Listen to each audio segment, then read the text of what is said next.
ស្ដីបងប្អូនប្រហែលថ្ងៃនេះអស់ Facebook ទៅឃើញតែឆ្លោះគ្នាពីរឿងត្រេនហ្មងបងប្អូនណា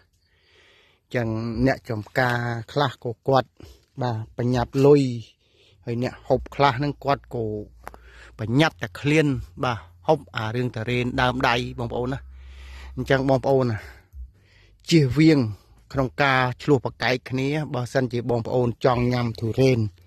គឺបងប្អូនទិញអាទុំទៅបងប្អូនកុំទិញអាទុរេនដែលចាស់ហ្នឹងណាចឹងបានថាទុរេនកាលណាដែលបងប្អូនទិញអាចាស់ទៅ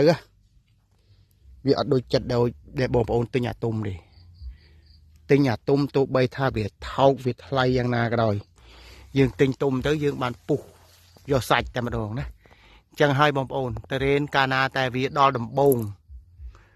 អ្នកចំការខ្លះទុរេនគាត់អត់ទាន់គ្រប់អាយុទេណាតែគាត់កាត់ហើយបាទគាត់កាត់ហើយអញ្ចឹងគាត់កាត់ទៅយកទៅទុកដល់10យប់អីមិនទុំ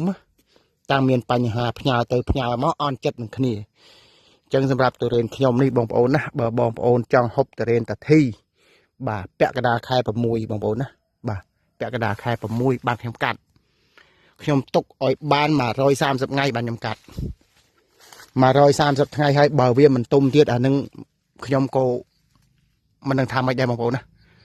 បាទចឹងវីដេអូនេះមានប៉ុណ្ណឹងឯងបងប្អូនបាទបើសិនជាបងប្អូនចង់ហូបទុរេនដើមឆ្នាំបងប្អូនទិញអាទុំទៅបាទកុំទិញអាទុរេនចាស់នឹងឲ្យខ្ញុំឆ្នាំនេះក៏ខ្ញុំលក់ទុរេនទុំដែរគឺបងប្អូនអ្នកដែលស្គាល់ខ្ញុំចង់ហូបទុរេនចេញពីចំការតាធីពិតគឺតលតាទុំបានខ្ញុំដាក់ផ្ញើជូនបងប្អូនបាទបើមិនទុំគឺមិនដាក់ផ្ញើបងប្អូនទេណាហើយកុំឃើញខ្ញុំមកថតមកដើមហ្នឹងព្រោះអាដើមហ្នឹងវាផ្លែច្រើននិយាយចំទៅអាផ្លែមកដើមហ្នឹងវាច្រើនជាងគេ